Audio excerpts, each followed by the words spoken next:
Hello guys, आज चाहिँ मेरो बिहानको काम डिब्बाको पानी बोकेर भइरहेको छ। उता बारीमा तरकारी रोपेको छ अरे, त्यसो त्यो फेरि पानी नपाएर मर्ला छ अरे हैन। अब त्यसमा पानी चार्न जानुपर्ने भयो अरे, त्यही भएर डिब्बाको पानी बोकेर म चाहिँ हिँडेँ बारीतिर। ल बाटो चाहिँ लामो छ, त्यही भएर भिडियो लामो बन्छ भनेर यो भिडियो फास्ट गराएको है।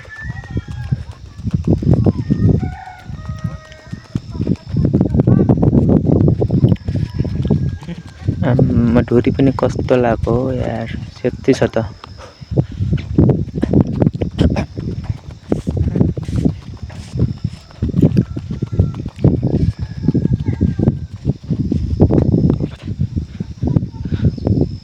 ल फाइनली हामी पुग्न लागिसक्यौँ है।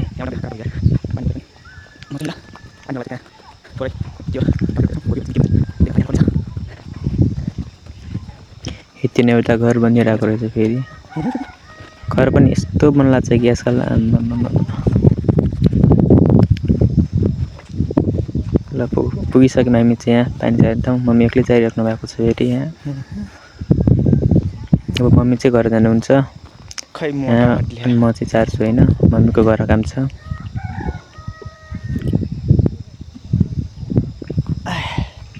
त्यही मम्मीले भनिराख्नु भएको छ, एक दुईवटा बुट्टा मर्ला छ अरे पानी नपाएर, राम्रोसँग चारिस रे।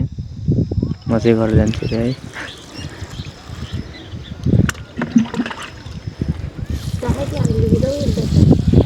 हजुर हेर्नुहोस् कस्तो छ, के छ र त्यहाँ।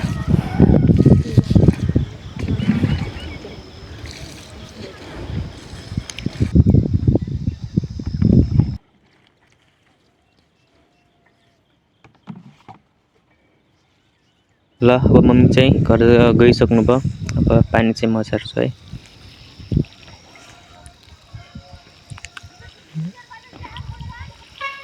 पानी पनि चार्न गाह्रो छ हो यार, बिहान बिहान चिसो चिसोमा तरकारी खान पनि गाह्रो छ।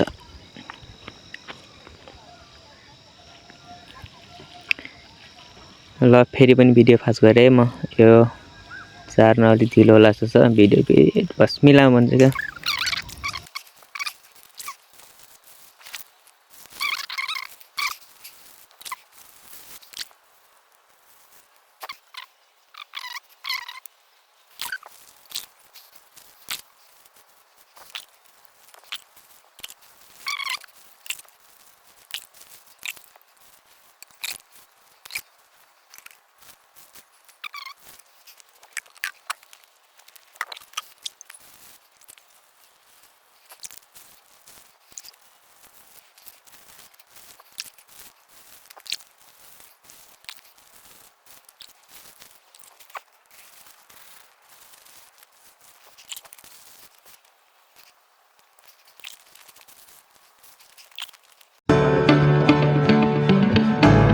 ल गोबीमा पानी हाल्ने कार्यक्रम पनि सकिसकेको छ। अब हामी घरतिर लाग्नुपर्ने अवस्था आइसक्यो।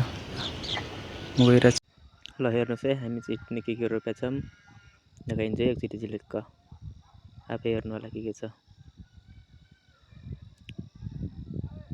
आलु पनि छ। ल नजिकै खन्ने बेला भइसकेको छ आलुको चाहिँ, सब मन लागिसक्यो। ल यति भन्दै मेरा दुई शब्दहरू चाहिँ म यहीँ टुङ्गाउन चाहन्छु।